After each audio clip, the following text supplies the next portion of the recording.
Imagine um lugar que possui a maior roda gigante do mundo. Edifícios de apartamentos pintados de um branco inigualável. Estátuas de ouro em vários pontos da cidade. Restaurantes e hotéis luxuosos. Limpeza urbana primorosa, mas que não pode ser usado por quase ninguém. Imagine viver em um lugar onde a internet é 100% controlada pelo Estado. Redes sociais são proibidas. E, bem, sua vida depende completamente do governo. E não estou falando da Coreia do Norte de Kim Jong-un, mas sim do Turcomenistão. Um país que, mesmo tendo se tornado independente após a queda da União Soviética, vive hoje uma das mais bizarras ditaduras do mundo, sob o comando de Serdar Berdimuhamedov. Vamos conhecer um pouco da história deste país para entendermos como ele chegou aonde está. Você vai se surpreender com tanta bizarrice em um lugar só.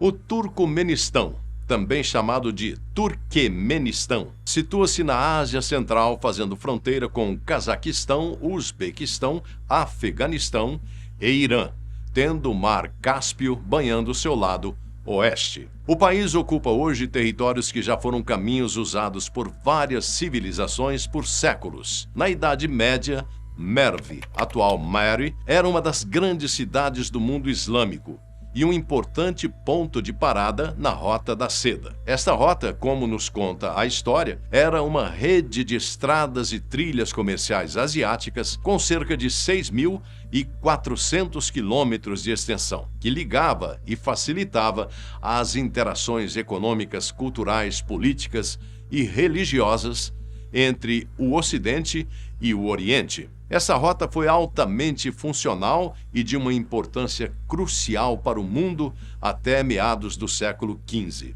No final do século XIX, o Império Russo avançava implacavelmente pela Ásia Central, buscando rotas comerciais, recursos e influência estratégica. Em 1881, o clímax dessa expansão ocorreu na Batalha de Goktepe, onde forças russas, sob o comando do general Mikhail Skobelev, sitiaram e destruíram a fortaleza dos turcomanos Tek, uma das últimas resistências tribais no que hoje é o Turcomenistão. Essa vitória sangrenta, com milhares de turcomanos mortos, selou a anexação do território ao Império Russo, incorporando-o à província de Transcaspiana e completando o controle sobre a região. Após a Revolução Russa de 1917 e a Guerra Civil, o colapso imperial deu lugar ao domínio bolchevique, quando o Turcomenistão foi inicialmente integrado à República Socialista Soviética Autônoma do Turquestão, ou ASSR do Turquestão. Em 1924, como parte da Reorganização Nacional das Etnias Soviéticas, o chamado Desenrolamento Nacional, o território turcomeno foi elevado à República Socialista Soviética Turcomena, ou RSS Turcomena, uma república constituinte da União Soviética, formalizada em 1925. Essa mudança transformou a antiga relação colonial em uma integração soviética, com a imposição da coletivização, repressão cultural e exploração econômica, embora sob o pretexto de autonomia. O Turcomenistão permaneceu como RSS dentro da União Soviética por décadas, até o colapso da Cortina de Ferro. Em 27 de outubro de 1991, após o fracassado golpe de agosto em Moscou e um referendo, o Soviete Supremo declarou a independência plena, tornando-se a República do Turcomenistão, uma das últimas a fazê-lo. Sapar Murat Niyazov assumiu como líder, e em 1992 uma nova Constituição foi adotada, marcando o fim definitivo da era russa soviética.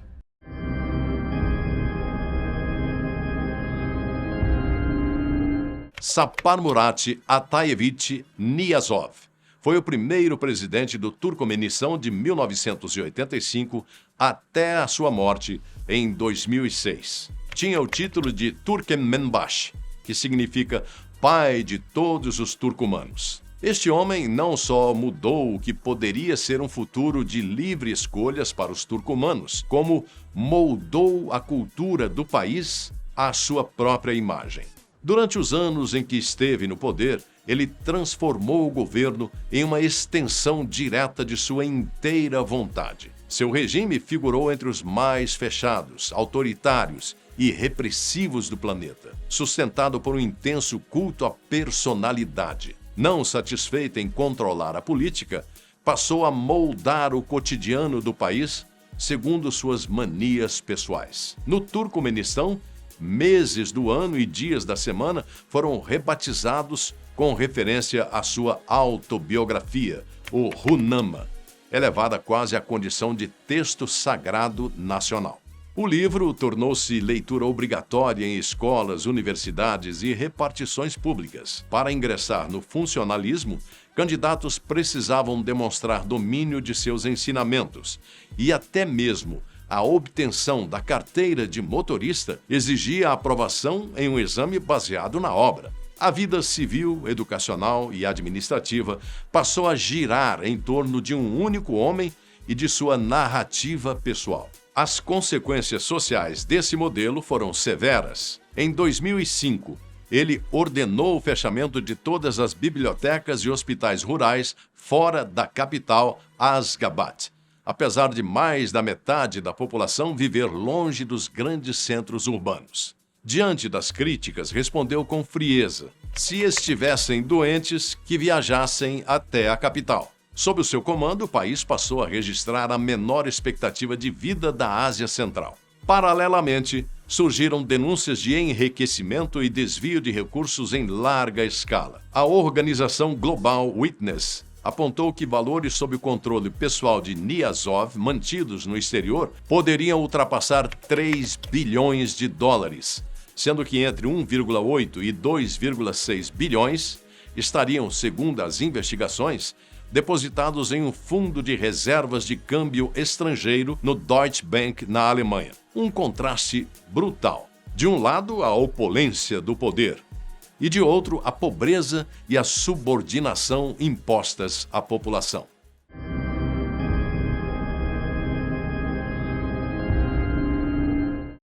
Niyazov construiu sua imagem pública misturando autoritarismo rígido com uma sequência quase surreal de excentricidades.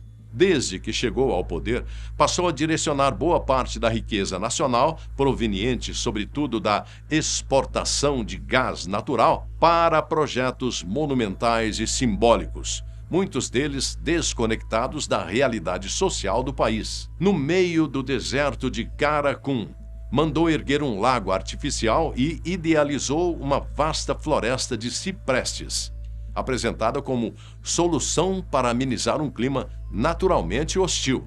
Somaram-se a isso um palácio de gelo, uma estação de esqui privada e até uma pirâmide com cerca de 40 metros de altura, obras que mais pareciam cenários de propaganda do que políticas de desenvolvimento.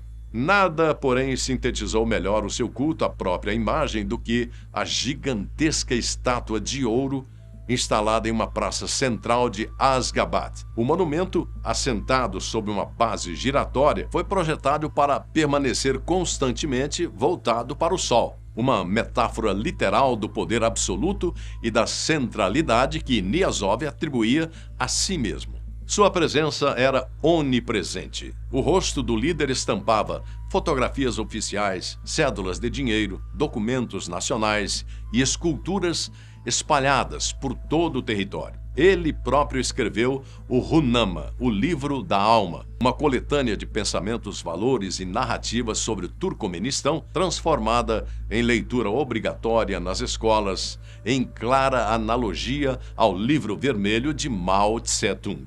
Em 2002, levou o culto à personalidade a um novo patamar ao alterar os nomes dos meses e dos dias da semana, justificando a medida como uma ruptura com o legado bolchevique. Assim, janeiro passou a se chamar Turkmenbash, pai dos turcomenos. Abril tornou-se Gurbanzoltan, em homenagem à sua mãe. E setembro foi rebatizado Ruhnama, em honra à sua própria obra. A mudança só seria revertida anos depois, em julho de 2008. Até mesmo hábitos pessoais se converteram em ordens de Estado. Após submeter-se a uma delicada cirurgia cardíaca em 1997, Niazov abandonou o cigarro e determinou que todos os membros de sua equipe de governo fizessem o mesmo. Sob seu comando, o limite entre vida privada, poder político e culto pessoal praticamente deixou de existir. Então, o que dizer de uma população que foi compulsoriamente levada a acreditar que aquela forma de vida é a correta? Para um turcomeno comum sob o comando de Niazov, a vida era marcada por uma mistura sufocante de isolamento, vigilância e escassez, ainda que à primeira vista o regime tentasse vender uma imagem de estabilidade e prosperidade. No dia a dia, o controle do Estado era constante. A liberdade de expressão praticamente não existia. Críticas ao governo, mesmo em ambientes privados, podiam resultar em interrogatórios, demissões, prisões ou simplesmente no desaparecimento de pessoas. A imprensa era totalmente estatal, a internet era mínima e rigidamente monitorada, e emissoras estrangeiras eram bloqueadas. O cidadão médio vivia com a sensação permanente de estar sendo observado, o que gerava uma cultura de autocensura profunda. A educação e o trabalho estavam diretamente ligados à lealdade ao regime. O Runama fazia parte da rotina escolar e profissional, muitas vezes com mais peso do que disciplinas técnicas ou científicas. Para avançar na carreira, conseguir um emprego público ou manter certa estabilidade, era esperado não apenas obedecer às leis, mas demonstrar reverência explícita ao líder. Questionar o sistema não era apenas mal visto, era perigoso. Fora da capital, Asgabat, a situação era ainda mais dura. Devido ao fechamento de hospitais e bibliotecas rurais, milhões de pessoas ficaram praticamente sem acesso a serviços básicos. Quem adoecia precisava viajar longas distâncias, algo inviável para muitos. A expectativa de vida caiu e problemas de saúde simples tornaram-se fatais. Um contraste brutal com o lado próspero de um país rico em gás natural, cujos recursos pouquíssimos podem usufruir. Havia, é verdade, alguns benefícios que o regime usava como propaganda. Durante anos, gás, eletricidade e água foram fortemente subsidiados ou gratuitos. Isso ajudava a manter uma aparência de bem-estar mínimo e funcionava como um instrumento de controle social. Em troca, esperava-se silêncio político absoluto e conformidade total. Não são todos que observam, mas é comum governos autoritários comprarem parte da população, especialmente de baixa renda, com subsídios ou doações de algum serviço básico. A própria história tem muito a contar sobre esses governos e o porquê de não terem dado certo.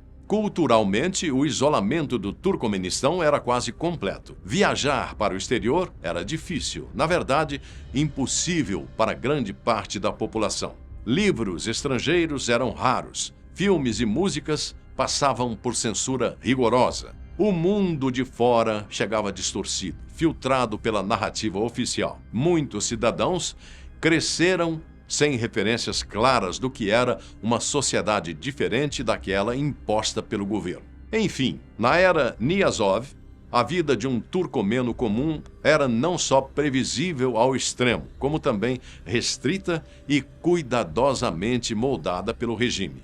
Poucas escolhas reais, pouca informação, muito medo e uma rotina em que sobreviver exigia adaptação constante. Não era uma vida de participação, mas de obediência, silenciosa, repetitiva e, para muitos, profundamente resignada.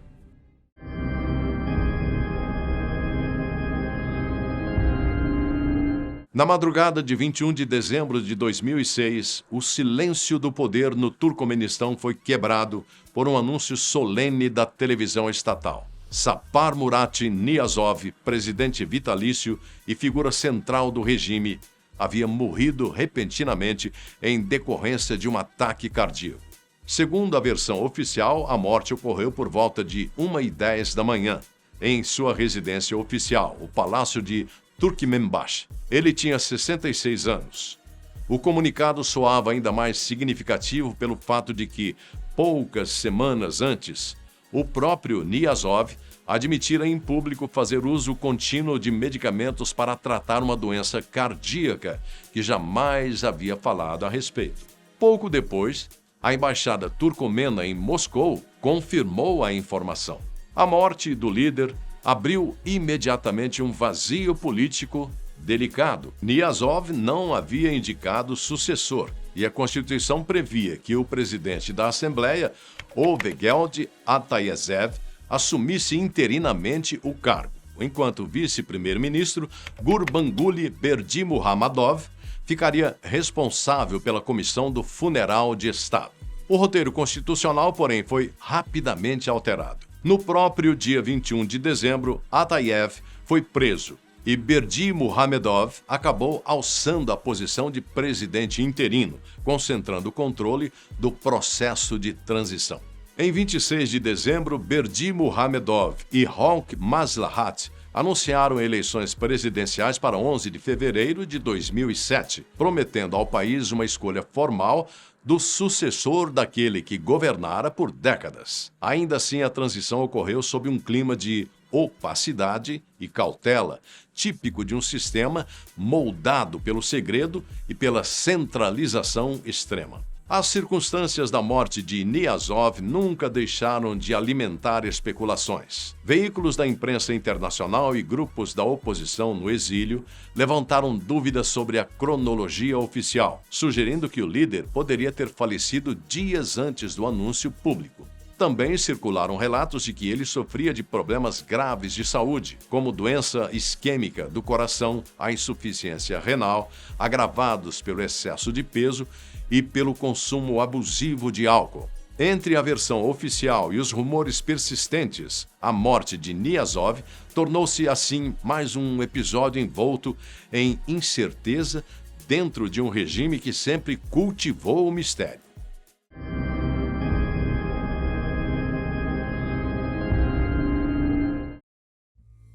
Como sucessor de Niyazov, Gurbanguly Berdimuhammedov parecia ser promissor em relação à abertura do país em diversos setores, especialmente o social e o comercial. Ele revogou algumas das políticas mais criticadas do ex-presidente, fez mudanças drásticas no setor da educação, fazendo alterações tanto no ensino básico como no superior. Ele também tentou aumentar os contatos com o Ocidente, que aspirava a melhorar as relações para ter acesso ao gás natural turcomeno. Mas o prometido não foi exatamente cumprido.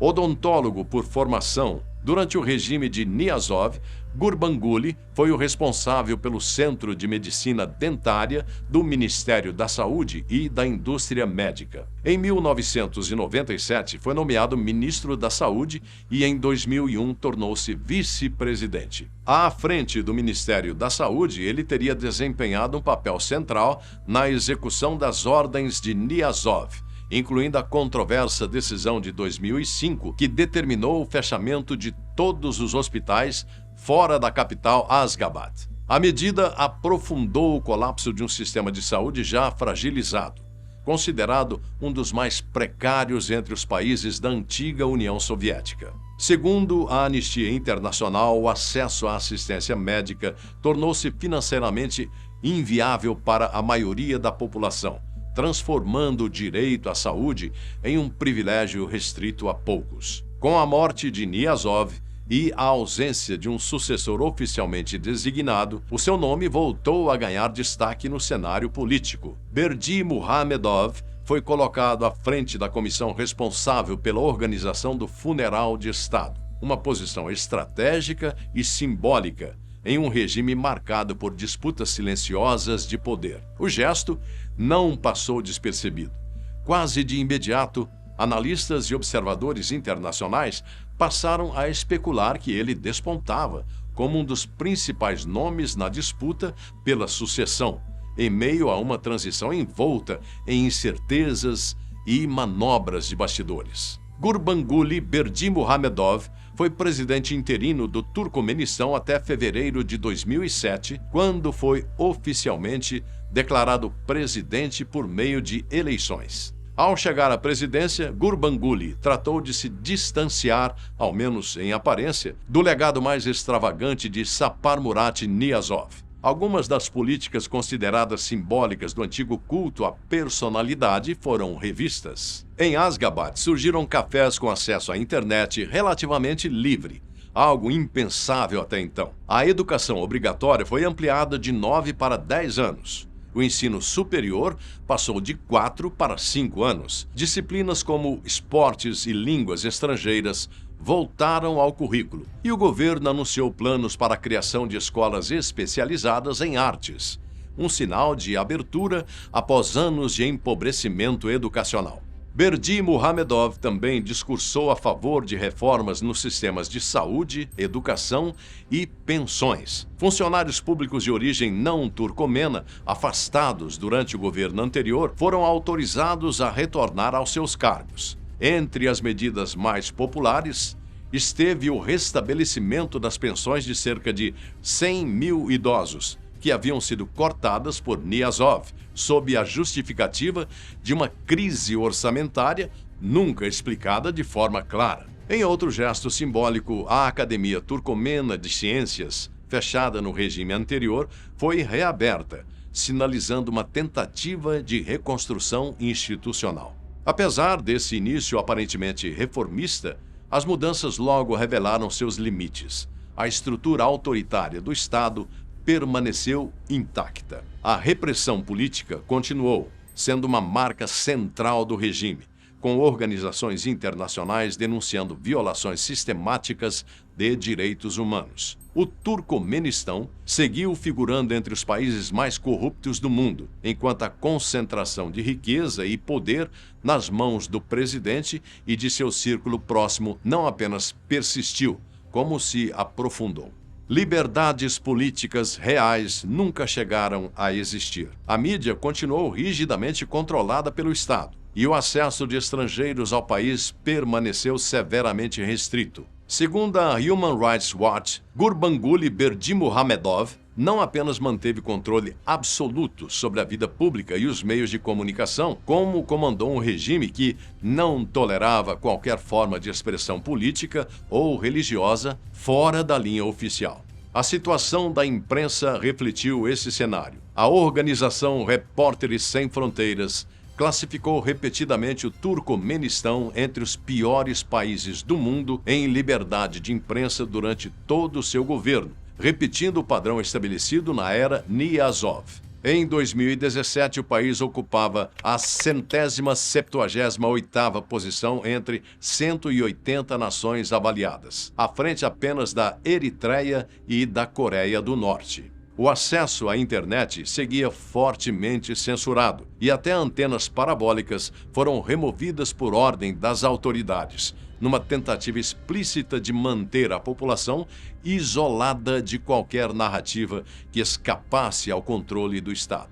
Em fevereiro de 2022, foi reportado pela agência de notícias Reuters que Berdimuhamedov planejava renunciar após a eleição presidencial em 12 de março, o que aumentou especulações de que ele estava preparando seu filho Serdar para sucedê-lo como presidente. Berdimuhamedov cumpriu essa promessa e endossou seu filho ao cargo, tendo este vencido a eleição e fazendo do Turcomenistão a primeira dinastia política da Ásia Central.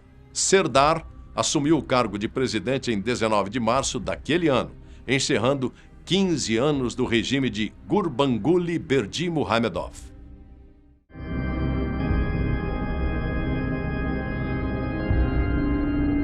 Muda-se o nome, mas não o sobrenome. Mudam-se os dias, mas não o regime. Como está a vida no Turcomenistão depois que Serdar Berdimuhamedov assumiu o cargo de presidente do país, sucedendo ao seu pai? O regime continua o mesmo? O que mudou? Na prática, a chegada de Serdar Berdimuhamedov à presidência não representou uma ruptura, mas uma continuidade cuidadosamente coreografada. A transição de poder, apresentada como um gesto de renovação geracional, manteve intacta a estrutura autoritária construída ao longo de décadas. Mudou o rosto no retrato oficial, mas o sistema permaneceu o mesmo, fechado, centralizado e profundamente avesso a qualquer forma de controvérsia. Serdar herdou não apenas o cargo, mas também o aparato de controle montado por seu pai. A mídia continua integralmente subordinada ao Estado. A oposição segue inexistente no espaço público e a vida política real permanece restrita aos corredores do poder. Eleições ainda ocorrem, mas funcionam mais como rituais de legitimação do que como mecanismos de escolha. Para o cidadão comum, pouco ou nada mudou. Expressar críticas ao governo continua sendo um risco real. E a autocensura segue como regra de sobrevivência. No cotidiano, o Estado mantém sua presença constante.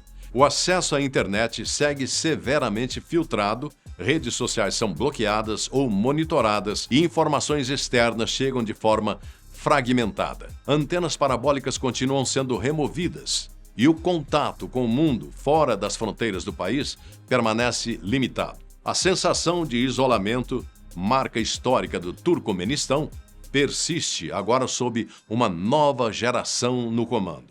Há, é verdade, sinais pontuais de modernização administrativa e tentativas de projetar uma imagem mais pragmática no exterior, especialmente em questões econômicas e diplomáticas. No entanto, essas iniciativas não se traduziram em abertura política ou em melhorias substanciais nas liberdades civis. A concentração de poder e riqueza segue nas mãos da família Berdimuhamedov e de seus aliados, reforçando a percepção de que o país vive, na prática, sob uma dinastia política. Assim, para quem vive no Turcomenistão, a mudança de presidente não significou uma mudança de regime. O sobrenome continua pesando mais do que qualquer promessa de renovação. Os dias passam, os discursos se ajustam, mas a essência do poder permanece a mesma. Um Estado que controla, silencia e observa, agora com uma nova assinatura no topo, mas com as mesmas regras gravadas em pedra.